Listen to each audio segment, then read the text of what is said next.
한국교회 청년부 여러분, 안녕하세요. 우리는 지금 사순절을 보내고 있습니다. 그리고 오늘부터 고난주간의 시작입니다.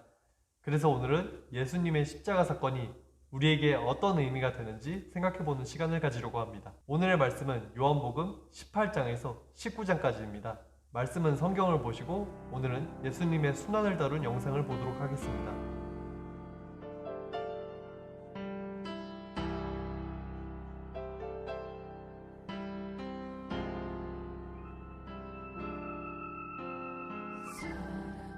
사랑하셔서 오시었네. 말씀하신 대로 본이 되신 예수, 얼마나 아프실까. 갈보리 언덕 그 십자가 사랑하셔서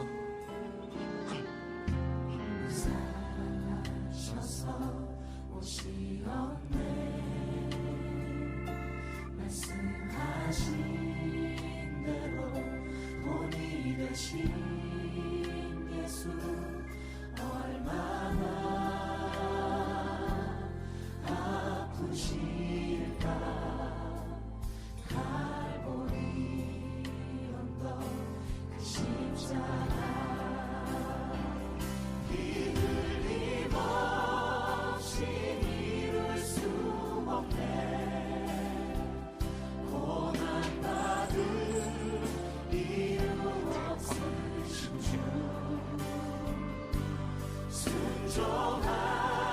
순종하셨네. 그 십자가 지셨네. 우리를 위해. 아버지의 뜻 이루소서. 아버지의 뜻 이루소서. 정의로운 모두 거두시리. 얼마나 아프실까. 처절한 고통 그 십자가 비들리고 신 이룰 수 없네. 고난받은 이유 없으신 주 순종하셨네. 그 십자가 지셨네. 우리를 위해 끊임없이 이룰 수 없네. 고난받은 이유 없으신 주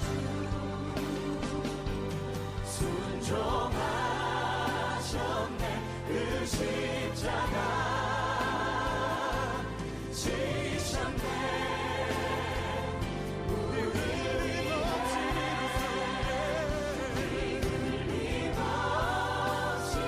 이룰 수 없네.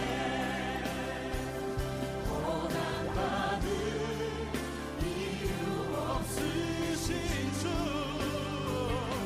순종하셨네. 그 십자가 지셨네. 이 시간 우리 함께 기도하며 나갑시다. 우리를 사랑하셔서 순종하신 우리 예수님께 우리 감사하며 주님의 십자가의 은혜 앞에 나아갑시다. 함께 기도하겠습니다. 주님, 우리를 위하여 택하신 하나님의 명고 그 십자가 죽기까지 사랑하셔서 이 땅에 우리 주님을 찾아오시고 하나님 말씀을 주시려요. 그 길을 걸어가셨던 주님, 하나님 아버지의 사랑, 우리 예수님의 순종하는 사랑을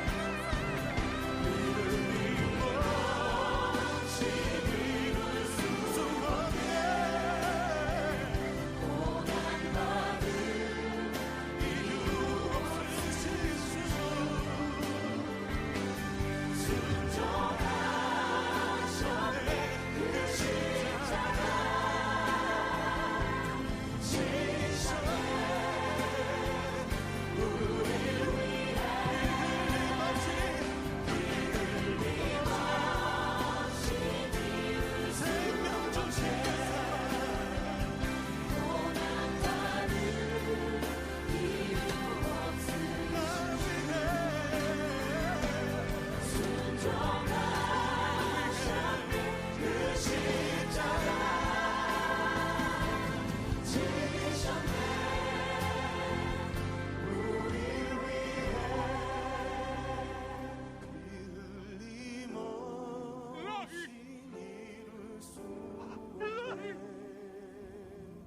감사합니다.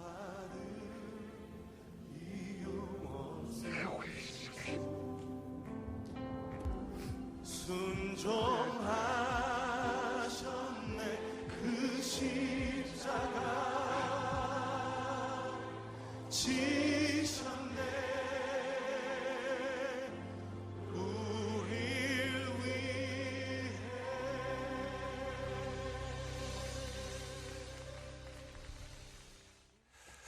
회장님, 이 영상 보시고 어떠셨어요? 영화로 봐도 굉장히 참혹한데 음. 현실은 너무 잔인할 것 같다 이런 생각이 들었어요. 음, 그런데 예수님께서 왜 꼭 이 십자가라는 방법을 택하셨어야 했을까요? 그렇죠. 왜 십자가 선택하셨을까? 사실 회장님의 이 질문이 굉장히 중요하거든요. 회장님이 질문하신 그 질문의 답을 한번 찾아가기 위해서 오늘 본 영화 이야기를 잠깐 해봤으면 좋겠어요. 오늘 보신 영화는 너무나 잘 알고 있는 그 패션 오브 크라이스트라는 영화인데요. 그 멜 깁슨이라는 원래 배우였는데 이제 감독으로 해서 멜 깁슨이라는 사람이 이 영화를 만들었죠. 그래서 정말 큰 호응을 얻었죠. 큰 관심도 얻었고 종교 영화를 치고는. 근데 이 멜 깁슨이라는 분이 이 패션 오브 크라이스트를 만들면서 뭐에 집중한 영화인지 혹시 아세요? 저는 현실성이라고 생각했어요. 현실성. 그러니까 현실적인 어떤 뭐 고난 뭐 이런 건가요? 네. 아, 그렇군요. 맞아요. 예수님의 이야기를 다룬 영화는 굉장히 많은데 이 영화는 예수님이 당하신 그 고난, 순환사에 대해서 집중적으로 다루고 있다는 것을 볼 수가 있어요. 그래서 여기 보면 굉장히 고통당하는, 그리고 채찍에 맞는 뭐 십자가에 못 박히시는 이 장면이 아주 사실적으로 보여지고 있죠. 사실은 저도 이런 자극적인 영상을 사실 별로 좋아하지 않아서 영화를 보는 데 있어서 꼭 좀 힘들긴 했지만, 사실은 이 순환을 다룬 이 이야기에 대해서 우리가 사실은 좀 생각해 볼 필요가 있어요. 보통 요때쯤 되면은 예수님의 고난과 또 부활에 대한 이야기를 많이 하게 되죠. 근데 예수님의 그 고난과 부활에 대한 이야기가 사실은 우리 신앙의 아주 기초 중의 기초거든요. 이 두 이야기가 잘 균형감 있게 잘 다루어져야 예수님께서 이 땅에 오신 이유, 또 우리에게 어떤 영향을 주시는지 잘 이해가 되는데, 한쪽으로 치우치거나 너무 고난 쪽으로만 생각하거나 또 너무 부활로만 생각해서 고난은 전혀 너무 자극적이니까 싫어 이렇게 생각하면 조금 우리 신앙의 불균형이 일어나지 않을까라는 생각을 좀 하게 돼요. 자, 그래서 이제 고난 주가 시작되니까 예수님의 그 순환에 대해서 한번 생각해 보는 시간을 좀 더 오늘은 가졌으면 좋겠는데, 오늘 본 이 장면들을 보면 이 영화여서 더 뭐 과장됐다, 그리고 더 자극적으로 촬영됐다 이렇게 생각하는 분도 있을 수 있지만 사실은 그렇지 않아요. 실제적으로 이 십자가형은 실제적으로 이렇게 정말 어떻게 보면 엽기적으로 잔인하게 이루어졌던 장면이고, 조금만 더 생각해 보면 실제 우리가 영화를 보는 것보다는 더 심하게 십자가형을 했다라고 사실 생각할 수 있습니다. 사실 너무나 고통스럽고 비참한 그 자체였죠. 그리고 이 십자가형을 하는데 많은 사람들이 이 십자가형을 지켜보게 됩니다. 그래서 어떤 사람들은 예수님이 십자가에 돌아가시는 그 장면을 보고 박수를 치는 사람이 있었을 거예요. 그렇죠? 십자가형을 하라 하고 막 소리치던 군중도 있었다고 하니까. 그리고 어떤 사람들은, 예수님의 가족들은, 그리고 예수님의 제자들은 그 십자가에 돌아가신 예수님을 보고 굉장히 슬프기도 했고 또 공포가 있었고 두려움도 있었다라는 것을 생각해 보게 됩니다. 많은 제자들이 그 십자가형에 있었을 거 아니에요. 네. 무슨 생각을 했을까요? 무서울 것 같아요, 저는. 그렇죠. 무섭고 되게 무섭고 도망치고 싶기도 하고 몰래서 숨어서 본 사람도 있고 그랬을 거예요. 그러면서 이런 생각을 했을 것 같아요. 저 같으면 도대체 왜 십자가에 돌아가셨을까 이런 생각을 했을 것 같다라는 생각을 합니다. 그런데 중요한 것은 그렇게 생각을 했던 제자들도 십자가의 그 사건을 경험하고 나서 그 이후에 모든 제자들이 그들의 삶이 송두리째 변화되었다는 것을 우리가 알 수 있어요. 그렇다면 이 제자들은 두렵고 고통스러운 그 장면을 경험하고 나서 십자가의 진정한 의미가 무엇인지 깨달았다는 거죠. 그것을 깨달았으니까 그들의 이후의 삶이 달라지게 됐다. 저는 그렇게 생각을 합니다. 오늘 우리도 예수님의 그 십자가의 진정한 의미를 좀 깨달았으면 좋겠다. 진정한 의미를 좀 우리가 깊이 있게 생각해 봤으면 좋겠다라는 생각을 했죠. 예수님의 순환과 부활이 우리 신앙의 기초가 되어야 한다. 어느 것 하나만 묵상하는 게 아니라 부활 그리고 순환을 깊이 있게 묵상하고 깨닫는 것이 필요하다는 말씀이네요. 오늘부터 고난주간이 시작되기도 하니까 우리 청년부가 예수님의 십자가의 진정한 의미를 묵상하면 정말 좋겠습니다. 목사님, 십자가의 진정한 의미는 뭘까요? 네, 이 십자가의 진정한 의미를 생각할 때 하나님이 예수님을 통해서 이 십자가의 사건을 이렇게 선택하신 거잖아요. 어떻게 보면. 네. 거기에는 두 가지 큰 의미가 있다고 보면 돼요. 첫 번째는 하나님이 이 십자가의 사건을 통해서 우리에게 얘기해주고 싶은 이야기가 있다. 두 번째는 이 십자가에 있는 예수님과 함께 이야기에 우리도 동참해야 된다라는 의미가 있다는 거죠. 회장님, 순환이 우리 신앙의 기초가 된다고 했잖아요. 네. 신앙의 기초가 된다라는 것은 뭐냐면 하나님이 우리에게 들려주신 이야기, 그리고 우리가 그 이야기를 듣고 그 이야기에 동참함으로 우리의 영성이 형성되거든요. 네. 그러니까 영성이 형성되는 것. 그래서 그 영성이 우리의 신앙의 태도로 나타나는 것이 되는 거죠. 그래서 신앙의 기초라고 얘기하는데 하나님이 우리에게 들려주신 이야기에 한마디로 얘기하면 사랑 이야기입니다. 골고다 언덕에서 우리를 향하신 하나님의 그 사랑의 소통법인 거죠. 우리를 얼마나 사랑하시는지. 그래서 그 우리를 사랑하시는 표현으로 첫 번째로 뭐냐면 우리가 지금 현실에서 느끼는 이 땅에서 느끼는 이 고통을 예수님도 육체적으로 공감하시고 함께 느끼셨다는 거죠. 십자가의 고통을 통해서 함께 느끼셨다라는 거죠. 또 하나, 두 번째는 우리가 죄인인데, 죽을 수밖에 없는 죄인인데 그 죄를 대신해서 치러주시고 죄에서 우리를 자유롭게 하셨다라는 것이 두 번째 이야기죠. 세 번째 이야기는 뭐냐면 그 예수님의 십자가의 모범을 통해서 우리의 도덕적인 변화, 도덕적인 태도의 변화를 우리에게 보여주셨다라는 것이 세 번째 이야기가 되는 거죠. 조금은 이해가 되는 것 같아요. 세 가지 이야기.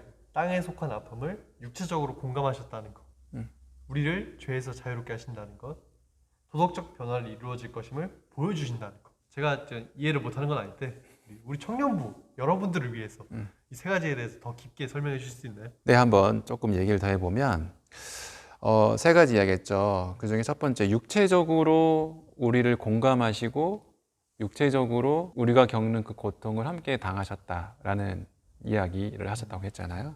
그것을 한마디로 표현하면 예수님은 우리와 함께 하신다. 이 말은 뭐냐면 그냥 공간적으로 함께 한다라는 것을 넘어서서 우리가 갖고 있는 힘듦, 우리의 속상함, 또 우리가 몸으로 겪고 있는 어떤 고통, 슬픔, 아픔을 함께 공감하시고 함께 경험하고 계시다라는 표현을 하는 거죠. 회장님, 최근에 뭐 힘들었던 적이 있나요? 요즘 들어서 이 일을 하고 나서 바로 자는 시간이 와요. 그럼 자고 일어나서 다시 또 일을 해야 돼요.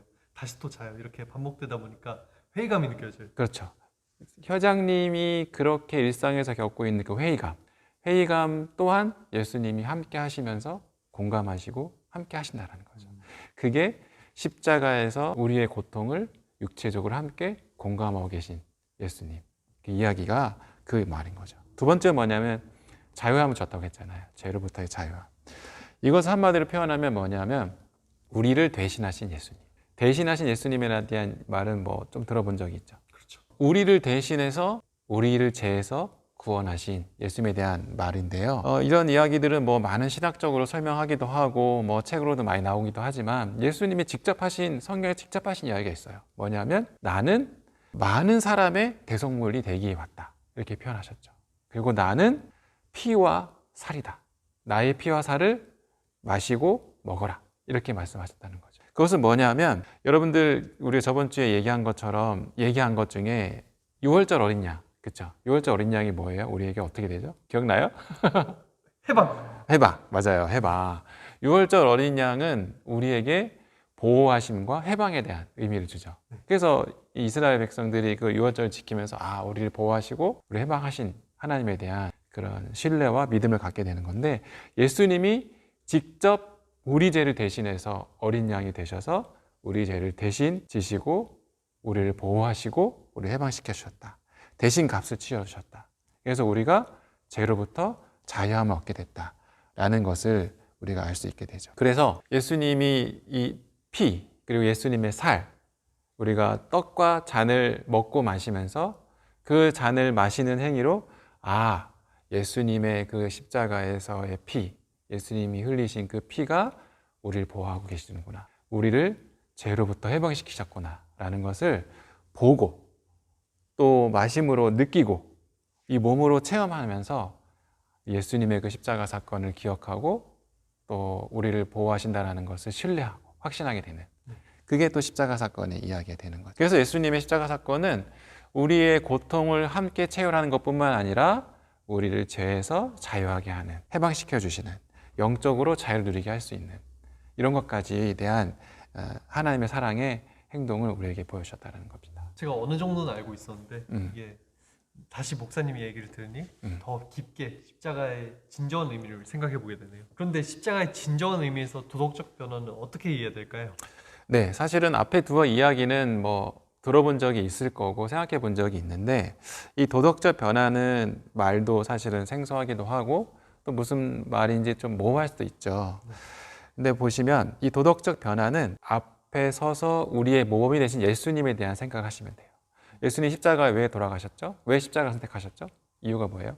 우리의 죄를 대신해 주시기 위해. 그렇죠. 대신해 주시기 위해서. 우리를 사랑하셔서 그 사랑의 행위로 우리의 죄를 대신해 주신 거죠. 직접 사랑의 모범이 되셨죠. 사실은 우리는 불완전한 존재잖아요. 베드로의 모습만 봐도 예수님 앞에서 절대 예수님 아무도 못 잡아갑니다. 제가 보호하겠습니다. 막 이렇게 했는데도 사실은 결국 예수님을 3번이나 부인하게 되는 그 일을 경험하게 돼서 베드로도 실패를 했죠. 그죠? 근데 이 십자가 사건의 도덕적 변화는 뭐냐면 예수님이 직접 그 모범이 되셨고 그 도덕적 변화의 모양이 뭐냐면 자기 부인. 자기 부인을 통해서 변화된 삶이라는 거죠. 최초의 신학자 가운데 한 사람인 테르톨리아누스라는 분이 계세요. 그분이 이런 말을 했습니다. 앞으로 나아가는 우리의 모든 걸음과 움직임에서 모든 출입에서 우리가 옷을 입고 신을 신을 때, 목욕할 때, 식탁에 앉을 때, 등잔에 불을 켤 때, 소파와 자리 위에서 모든 일상적인 행동 가운데서 우리는 이마 위에 있는 흔적을 찾는다. 이런 표현을 해요. 이게 무슨 뜻이냐면 이 십자가의 사건, 그리고 십자가의 사건을 통해서 우리에게 도전되어지는 것은 뭐냐면 도덕적 삶의 변화, 일상에서의 삶의 변화를 이야기하는 거죠. 근데 이 도덕적 삶이 단순히 뭐냐?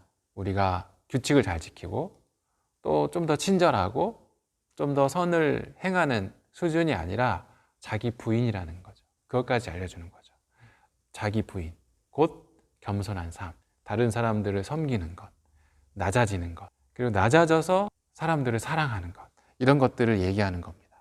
십자가의 삶이란 말 들어봤죠? 많이 들어봤죠. 찬양도 있고 그죠? 십자가의 삶. 근데 저는 이렇게 생각해요. 십자가의 삶은 곧 우리의 도덕적인 변화의 삶이다 라는 것을 이야기하고 있습니다. 신학자 이름이 어려운데 디트리 폰 힐데브란트. 힐데브란트라는 이 사람은 이런 얘기를 했어요. 예수님의 고난은 하나님의 긍휼에 대한 증거인 동시에 육체적으로 고난 당하라는 개인적인 명령이다. 십자가의 고난은 우리를 향하신 하나님의 그 긍휼하심에 대한 이야기과 동시에 그 고난에 동참하라는 우리를 향한 도전인 거죠. 저에게 대한 도전이기도 하고 회장님에게 대한 도전이기도 하고 또 우리 청년들에게 대한 도전이라는 거죠. 참여하라는 거죠. 십자가의 고난에. 어떻게? 도덕적인 변화를 통해서. 도덕적 변화는 자기 부인이다. 이게 굉장히 무거운 느낌이네요. 단순히 질서를 잘 지키고 선행하고 이런 행동뿐만 아니라 자기를 부인해야 한다. 저한테 적용해보면 좀 겸손해지고 주변 사람들을 섬기고 사랑하고 이렇게 생각해 볼 수 있겠네요. 말하다 보니까 이 자기 부인에서 오는 도덕적 변화가 예수님께서 말씀하신 하나님 사랑, 이웃 사랑하는 것과 똑같은 것 같은데요. 맞아요. 와, 이제 회장님이 이제 직접 말씀을 전해 좋겠다. 다음 주에 다시 한번 도전해 보면 어떻겠나 이런 생각이 드는데 맞아요. 그렇게 회장님이 생각한 것이 맞다고 생각해요. 우리 신성교회 청년 여러분들도 오늘의 이 십자가의 진정한 의미를 한번 곰곰이 생각해 보셨으면 좋겠어요. 그래서 여러분들의 삶의 태도에 무엇을 드러낼 수 있을까? 십자가의 의미를 통해서 내가 깨달은 것을 어떤 것을 삶의 변화로 드러낼 수 있을까 한번 생각해 보는 이 고난 주간이 됐으면 좋겠다 생각합니다. 이번 주도 생각만 해도 행복하고 따뜻함을 느끼는 그 하나님의 사랑의 이야기에 흠뻑 빠져드는 우리 신성교회 청년들이 됐으면 좋겠습니다. 오늘도 수고하셨습니다. 안녕.